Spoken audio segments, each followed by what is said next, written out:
እያንዳንዱ ክርስቲያን በክርስትና ህይወቱ በመድር ላይ እስካለ ድረስ ወይ ጌታ መጥቶ እስኪወስደው ወይ እሱ ወደ ጌታ እስከሚሄድ ድረስ ሁሉም ክርስቲያን ከጨለማው መንግስት ጋር ውጊያ ላይ ነው ያለው።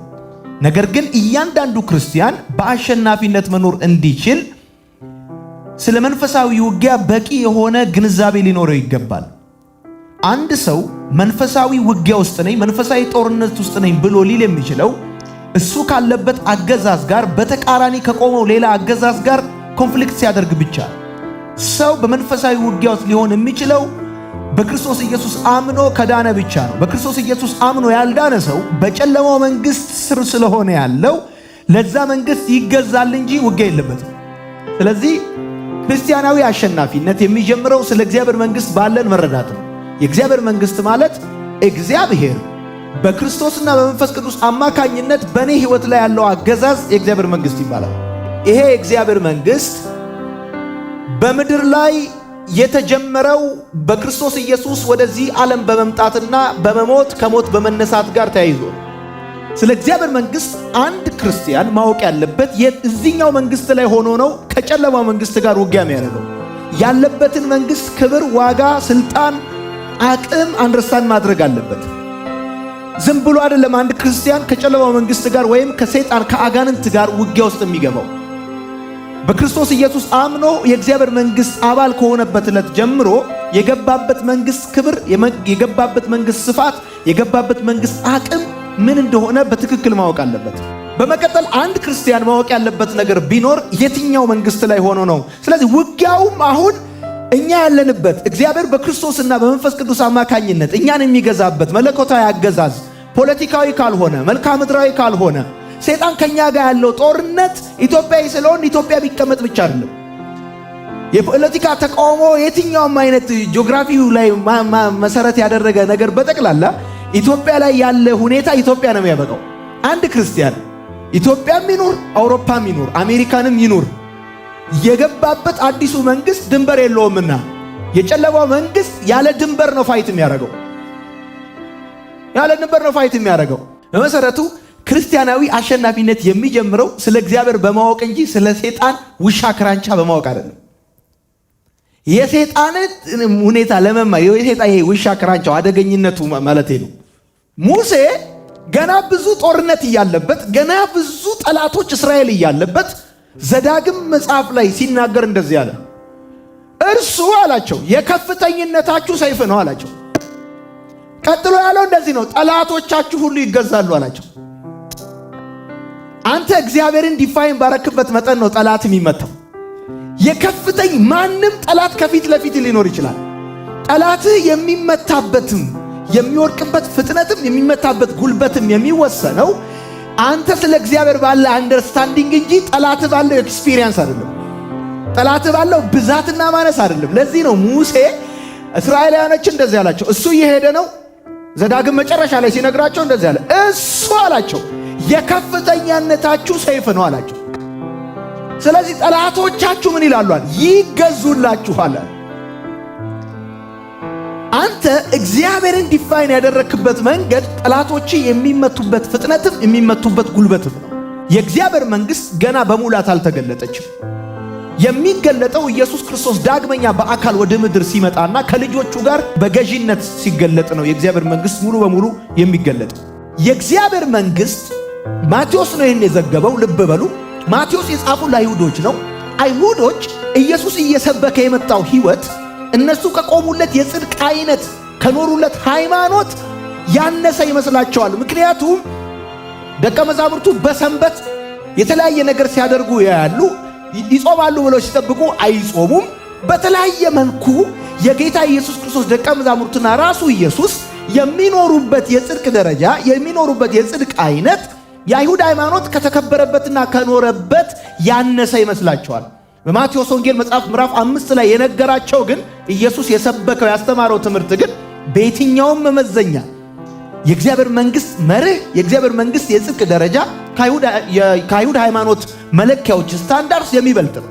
ለዛውም በዛ በማቴዎስ ወንጌል ምዕራፍ 5 ላይ ኢየሱስ እንደተናገረው ከሆነ የእግዚአብሔር መንግስት ስታንዳርድን ራሱን አድርጎ ነው ያቀረበው። የአይሁድ ሃይማኖት ስታንዳርድ ህግ ነው። የአይሁድ ሃይማኖት ስታንዳርድ ውጫዊ ስርዓት ነው። የአይሁድ ሃይማኖት ስታንዳርድ የሚፈልጉት ውጫዊ የሆነ ማንነት ነው። መንፈሳዊ ጦርነትን ክርስቲያን ተሸንፌያለሁ ብሎ ከጀመረ አያሸንፍም። እንደተቻለ ሊያውቅ ይገባል። ምክንያቱም አሁን ጦርነቱ ምንድነው? ጦርነቱ እኮ አሪፍ ለመሆን ነው። አሪፍ ለመሆን አሸናፊ ብለን እንዳናርቀው፣ አሪፍ ለመሆን፣ ቅዱስ ለመሆን፣ ፍጹም ለመሆን፣ ጻድቅ ለመሆን። ይሄን ደግሞ ሰርታ አታመጣውም። ስለዚህ ሰይጣን ሁልጊዜ ሰዎችን ኮንደም እንዲያደርጋቸዋል፣ ይከሳቸዋል ማለት ነው። ስለዚህ ሁልጊዜ ሰይጣን ሰዎችን እንዳይከሳቸው ክርስቲያኖች ማወቅ ያለባቸው ጉዳይ ምንድን ነው? ይሄ የእግዚአብሔር መንግስት አኗኗሩ ስታንዳርድ አለው ነው። አኗኗሩ ፕሪንሲፕል መርህ አለው ነው። የእግዚአብሔር መንግስት ስታንዳርድ ደግሞ ራሱ እግዚአብሔር ነው። በእግዚአብሔር መንግስት ውስጥ ስታንዳርዱ ራሱ እግዚአብሔር ከሆነ በማቴዎስ ወንጌል መጽሐፍ ምዕራፍ 5 ቁጥር 48 ላይ የተፈለገብን ፍጽምና እግዚአብሔር ያለው አይነት ፍጽምና እንዲሆን ኢየሱስ ከተናገረ እንዴት አድርጌ ነው እኔ እግዚአብሔር ያለው አይነት ፍጽምና ሊኖረኝ የሚችለው ብለህ ከጠየቀኝ በዮሐንስ ወንጌል መጽሐፍ ምዕራፍ 14 ቁጥር 20 መሰረት እኔ በክርስቶስ ክርስቶስም በእኔ ሲሆን የእግዚአብሔር ፍጽምና ያን ጊዜ ተሰርቷል፣ ያን ጊዜ ተፈጽሟል፣ ያን ጊዜ የሚፈለገው አይነት ስታንዳርድ መጥቷል። ዳትስ ዋይ ቃል ሥጋ ሆኖ በምድር ወክ ያደረገው የመለኮት ሙላት በሰውነት ተገልጦ ይኖራል የተባለው። የእግዚአብሔር መንግስት ትርጉም ምንድነው? የእግዚአብሔር መንግስት ማለት እግዚአብሔር በሰዎች ላይ በክርስቶስ ኢየሱስና በመንፈስ ቅዱስ አማካኝነት ያለው አገዛዝ የእግዚአብሔር መንግስት ይባላል። ይሄ የእግዚአብሔር መንግስት አስቀድሞ በምድር ላይ መጥቷል። የእግዚአብሔር መንግስት በምድር ላይ የተጀመረው ከክርስቶስ ኢየሱስ ወደ ዓለም መምጣትና መሞት፣ ከሞት ከመነሳት ጋር በተገናኘ ነው። ይሄ የእግዚአብሔር መንግስት ፖለቲካዊ አይደለም፣ መልክዓ ምድራዊ አይደለም። ይሄ የእግዚአብሔር መንግስት ቀጥዬ የነገርኳችሁ ጉዳይ ምንድነው? በሙላት አልተገለጠም። የሚገለጠው ኢየሱስ ክርስቶስ በአካል ተመልሶ ወደ ምድር ሲመጣ ከልጆቹ ጋር በገዥነት ስልጣን በሚገለጥበት ጊዜ ያኔ የእግዚአብሔር መንግስት ይገለጣል። የእግዚአብሔር መንግስት መሰረት ክርስቶስ ነው ራሱ። የእግዚአብሔር መንግስት መሰረቱ ክርስቶስ ነው። ሰይጣን፣ ኃጢአትና ሞት በመስቀሉ ላይ ድል ተነስተዋል ብለናል። ስለዚህ እኛ አማኞች በክርስቶስ ኢየሱስ በመንፈስ ቅዱስ አማካኝነት ልናሸንፋቸው እንችላለን ማለት ነው። በብሉይ ኪዳን የነበረው አምልኮ አንደኛ ውጫዊ መታዘዝ ነው። ሁለተኛ ህጉ የሚፈልገው ነው። ሰውየው አይፈልገውም። ሰውየው ቢፈልገውም ባይፈልገውም ህጉ እስከፈለገው ድረስ አድርጎ ቢኖርበትም። አዲስ ኪዳን ላይ ስትመጣ፣ ወደ እግዚአብሔር መንግስት ስትመጣ ግን ከመፈለግ የሚጀምር ህይወት እንጂ አድርገ የምታሳምነው አንድም ጉዳይ የለም። ሰው ጌታ ኢየሱስ ክርስቶስ የተቀበለውን መከራ ሞቱንና ትንሣኤውን ሳይቀበልና ኢየሱስን ጌታው አድርጎ ሳያምን በክርስቶስ ኢየሱስ በኩል ለእግዚአብሔር አብ ዕውቅና ሳይሰጥ የእግዚአብሔር መንግስት አካል ሊሆን አይችልም።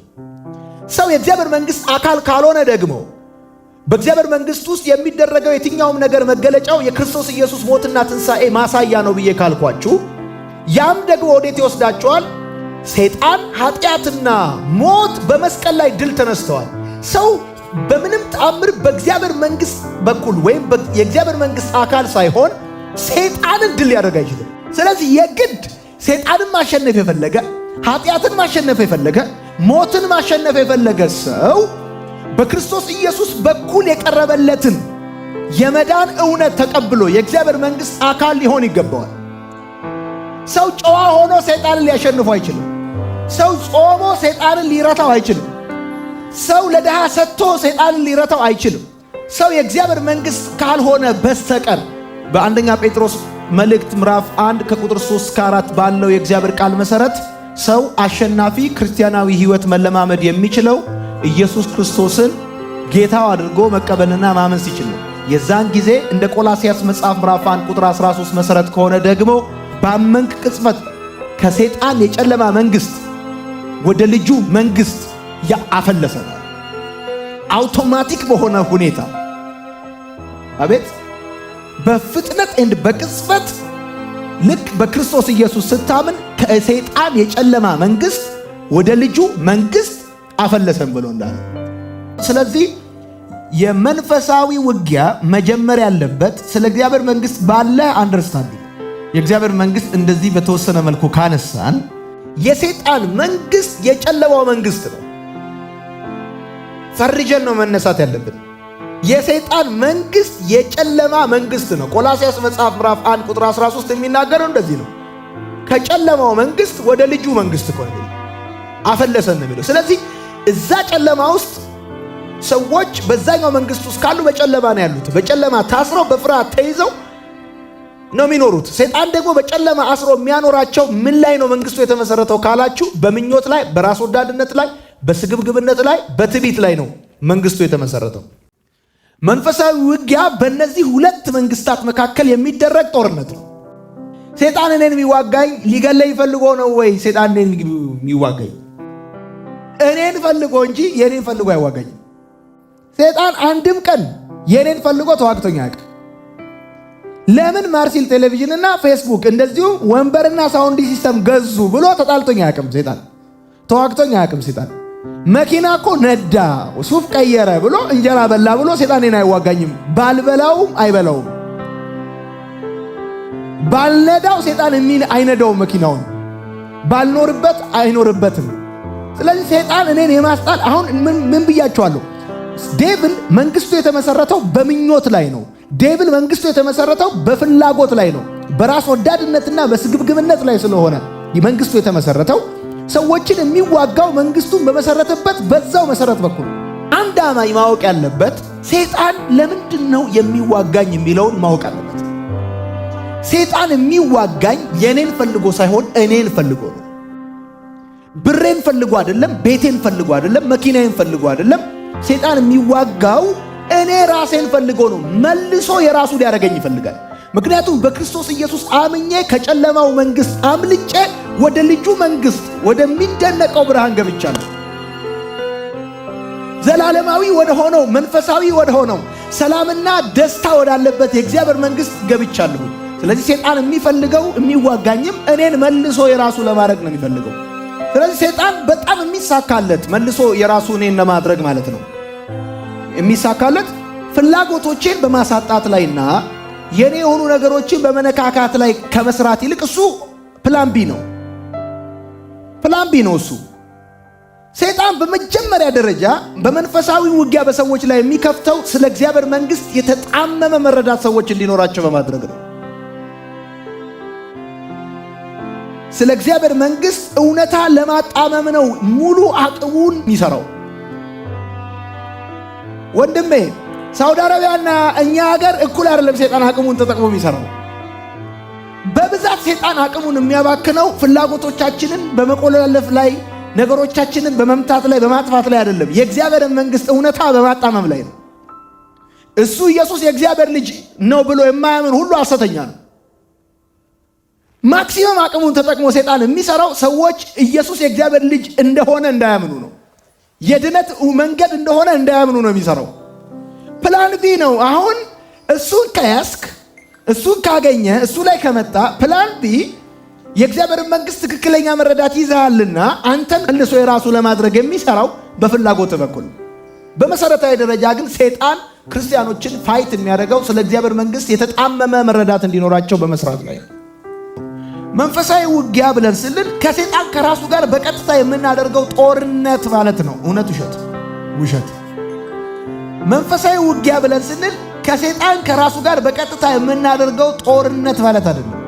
መንፈሳዊ ውጊያ ብለን ስንል ከሰይጣን ከራሱ ጋር በቀጥታ የምናደርገው ጦርነት ማለት አይደለም። መንፈሳዊ ውጊያ ብለን ስንል እግዚአብሔር በልጁ በክርስቶስ ኢየሱስ በኩል ያመጣውን በኃጢአት ላይና በሰይጣን ላይ ያመጣውን ድል በእምነት ተቀብለን የእግዚአብሔርን የመቤዠት ጉልበት በክርስቶስ በኩል በእኛ እንዲሰራ መፍቀድ ማለት ነው መንፈሳዊ ውጊያ ማለት።